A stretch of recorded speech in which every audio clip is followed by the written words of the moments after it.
Conservative new media viewers and Jeremy Lin fans around the world, what's going on? We are here to analyze and recap game number 18 of the Houston Rockets, in which they were defeated very handily by the San Antonio Spurs by the score of 114-92. We will put a full set of links in the video description below the video player to game highlights, box score, game stories, everything else. Now, the first thing I want to say is that Houston wasn't going to win this game. Don't worry about it. They're 9-9 on the season. They're going to be fine. San Antonio is one of the best teams in the league. They are a championship contender. They are a championship-tested team. This one was not. I knew Houston wasn't going to win this game, so it's not a big deal. Beard's sanity was in this game. I think 29 points for Harden. He played very well. And I like the way that Houston competed in this game. They came to play. They played like they belonged, and Jeremy had a lot to do with this. Now, if you look in the video description, what I wrote, I said that I love the way that Jeremy played in this game. And I know a lot of people are going to be like, what are you talking about? Jeremy Lin had 4 points, 6 boards, 4 assists, and he only shot 2 of 9 in this game. So most people are going to say, oh, Tony Parker, he crushed him, blah, blah, blah, blah, blah. All that stuff. The haters are going to be, he's exposed, he's not any good, all that stuff. No. This was an excellent outing for Jeremy Lin, and I'm going to tell you why. I'm going to break it down point by point and give you a bunch of examples. Tonight was a great sign for Jeremy Lin in a whole bunch of different ways, and let's just get started on it right now. First of all, in the first quarter, Jeremy had a strong move to the rim, where he went for a layup and he got stripped. I think they actually called it a block, but it was more of a strip.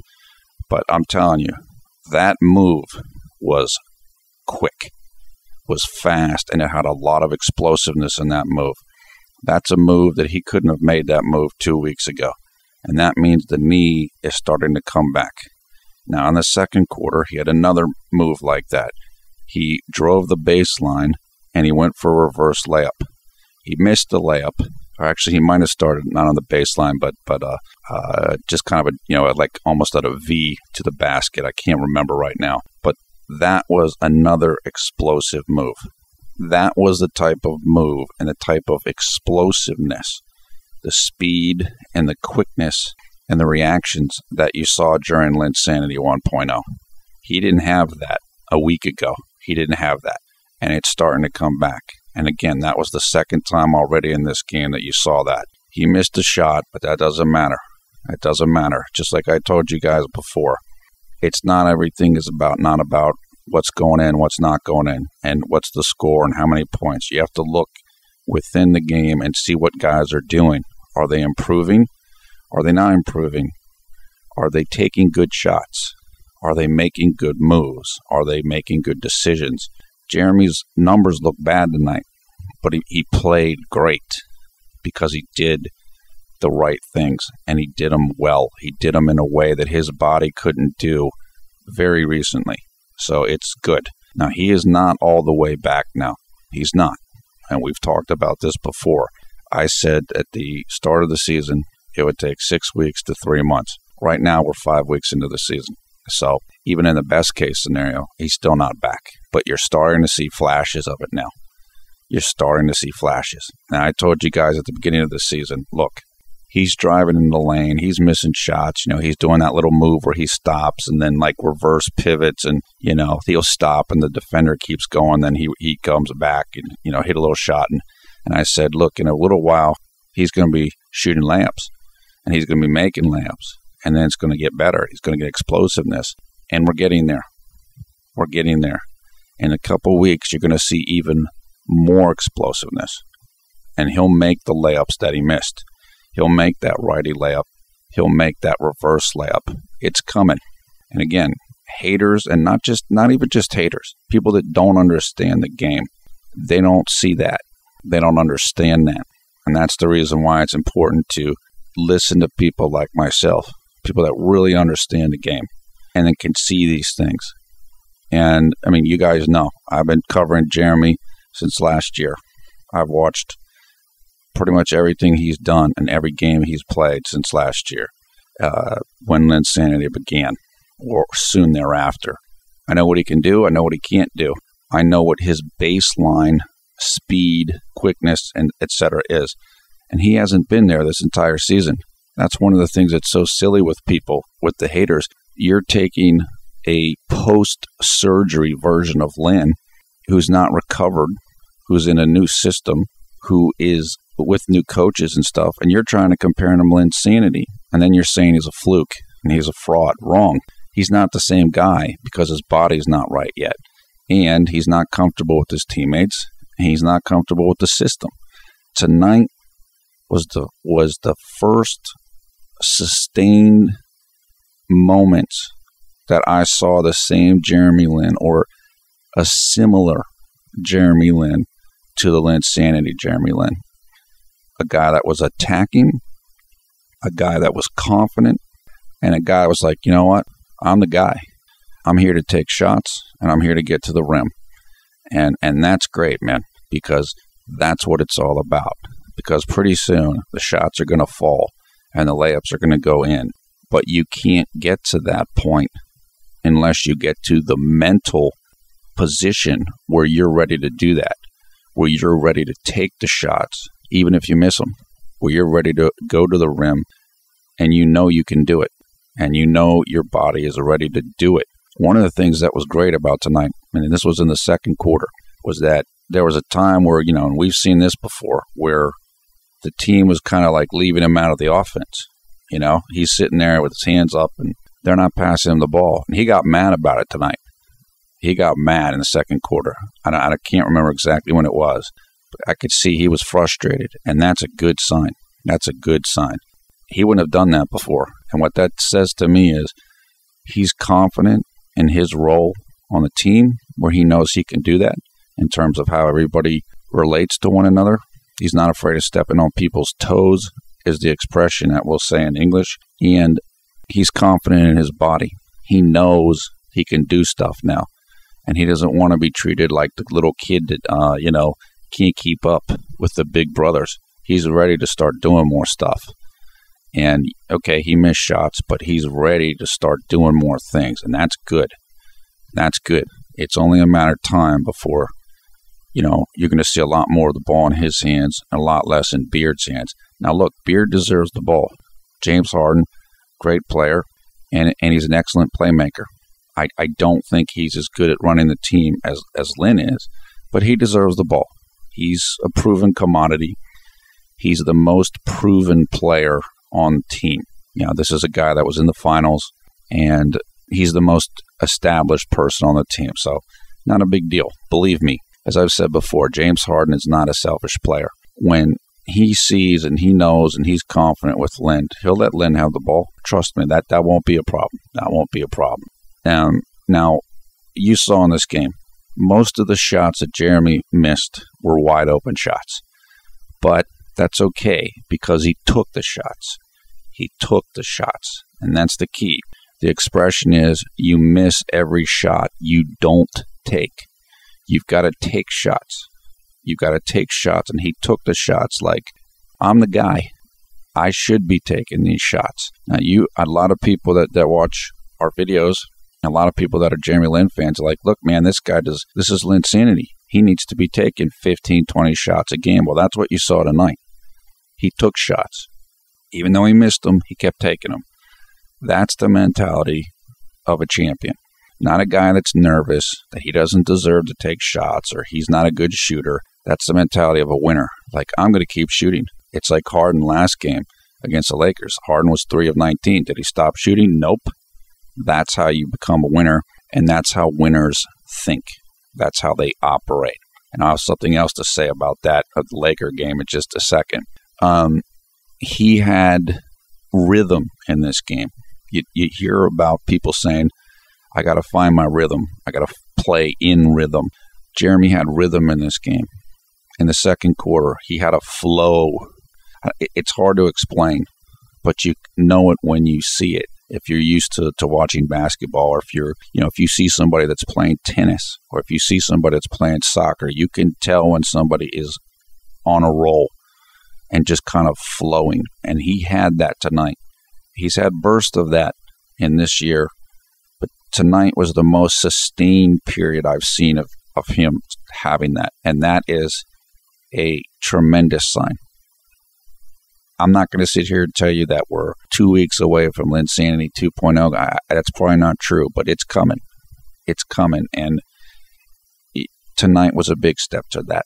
Tonight was a really big step towards that. Even, again, forget about the score. Forget about his stats. It doesn't matter. He had a great crossover move in the second quarter as well, going right to left. And it was very quick, extremely quick.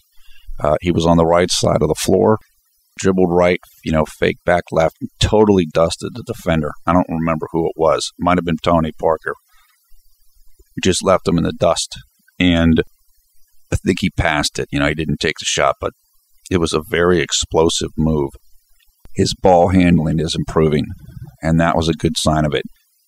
He is showing less nervousness when he goes to his left now dribbling.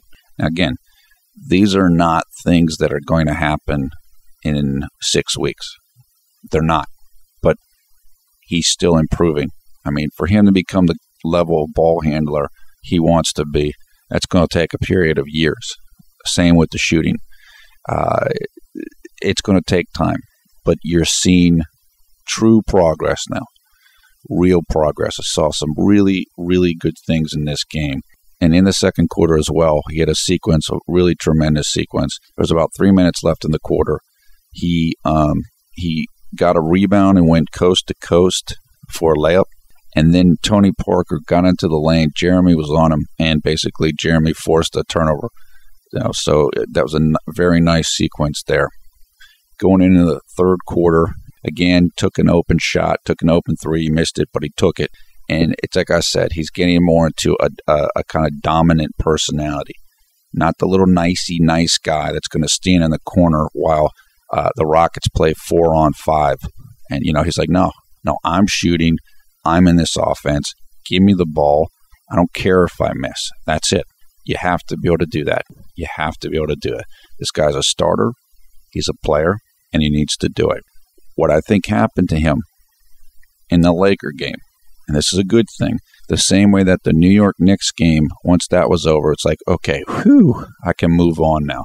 What I think happened to him in the Laker game was that, okay, he got benched, and the team won. It was kind of like a weight's lifted off his shoulder, like, okay, cool. You're still the starter. The world hasn't ended. You can relax now. You can relax. Go out, take some shots. What's the worst that's going to happen if you miss him? Tony Douglas is going to play. Well, that's what happened in the Laker game, and guess what? The world's still spinning around. Everything's cool.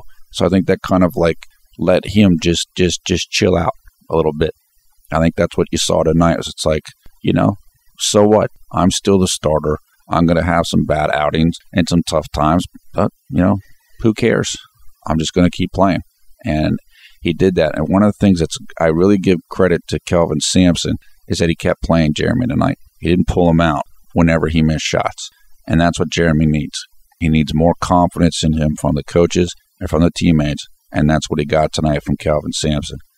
Because honestly, Jeremy played well tonight, even though he missed shots. I would have played him over Tony Douglas. Tony Douglas didn't play that. He didn't play poorly, but he didn't play that great tonight. Certainly didn't play like he was in the Laker game. But Kelvin Sampson did the right thing there. You want to reward somebody that's playing well and correctly. And Jeremy was playing that way tonight, and Kelvin Sampson left him in. There was one sequence in the third quarter with about 7 minutes and 20 seconds left in the quarter where Lin played tremendous defense on Tony Parker. I mean, it was all over him. And Tony Parker went from the left side of the floor to the right, and Jeremy was all over him. That was some of the best man-to-man defense I've ever seen Jeremy play. And again, that tells me the knee's getting better. The knee's getting better. Because what happens with knee issues, most knee injuries, it's not a problem running straight forward or straight back. It's going side to side. And for defense in basketball, you must be able to move side to side. That's the whole key, basically, to defense. And he did that. That was a great defensive sequence by Jeremy. And it just, again, shows me confidence is getting back up. body, knee is getting better. And I thought he did a much better job of slowing down the ball on defense than Tony Douglas did tonight. Look, you're starting to see the real Jeremy Lin now, the real guy, the Linsanity guy. And once he gets back to an even keel, once his body's back and he's adjusted to this team and this system, even if it's not, not Linsanity 1.0 every single day out, but then all of the stuff will end. All of the haters, all of the stuff, it's like he's going to prove that he's a real deal. And he hasn't been able to do that this year because of all the changes and because of the knee. But it's coming. It's coming. And it's like I said, a lot of people say, oh, you're a Jeremy Lin fan. Yeah, I'm a Jeremy Lin fan, but I'm also a realist. If I want to call myself an expert, I got to tell the truth. So I can't sit here and say Jeremy Lin's the greatest player and he's better than LeBron James because nobody's going to take me seriously. So what I say is the truth, at least the truth as well as I understand it. So when I sit here and say, look, Jeremy's going to get there, you're going to see him playing better in a couple of weeks. You're going to see him finish moves that he can't finish right now. That's the truth. It's coming. You're going to see it. And people, can say, I've said stuff like this before and you're seeing it now. So I'm not saying stuff to make Jeremy Lin fans feel good. I'm trying to say what I believe is going to happen. And it's good. I mean, he's coming. He's getting there. And I think that, again, we're 5 weeks into the year. Maybe he's 1 to 7 weeks away. Could be, 6 weeks to 3 months. But tonight was an excellent outing for him. Don't let anybody tell you differently. Tonight was great. It was great for him, and it was great for the team. The Spurs they're almost like the gold standard of franchises in the NBA right now. This is a team that's won 4 championships in the last 12 years or so, 13 years. And they're very professional. All of their guys can play. And Houston was right there with them for most of this game. Yeah, then it got out of hand, but I think Houston showed themselves something tonight. They have a lot of talent on their team, even though they're young. And playing a team like San Antonio can only help you. And look, like I said, I love the way Jeremy played in this game. I really, really liked it. And it's going to pay off for him. It's going to pay off, and it's probably relatively soon. I don't know how long it's going to take for him to get his shot back, because not only does he have to get his legs back from the knee and everything, he's also doing some different things with his shot, supposedly, changing the technique, trying to lower the arc, doing some things. So that could make the process a little bit longer for him shot, just instead of just whatever it would take for him to get his shot back because his knee's not right. So that might lengthen the process, but it'll come. It'll come. Jeremy's a smart guy. He works hard. He'll figure out what he needs to do with his shot. I know, he's got his own shooting coach, so they'll figure it out. That might take the whole year. It might take the whole year until next year. That doesn't matter. If he gets through this year and his knee's back, he stays fully healthy, he gets used to the team, gets used to the city, used to the coaches, and his shot isn't great this year, so what? Then he can work on it over the summer and come back with a better shot and a better ball handling. It's great. So, all right, that's the wrap up for game number 18. Again, I'm happy. I'm happy as someone that's watching Jeremy Lin and following him as well as the team. I'm happy with what happened tonight. There was a lot of good things that happened tonight, particularly for Jeremy Lin as an individual. So that's it. Give us your comments below. Thumbs up, thumbs down on this video. Come and join the Conservative New Media Facebook group. Link in the video description. Over 2,000 members there and counting. Love to have you come and join it. I am Paulette Villarreal, the NBA expert. Thanks for watching Conservative New Media. We strive to be the #1 Jeremy Lin YouTube fan channel. We will talk to you again soon. Have a great night.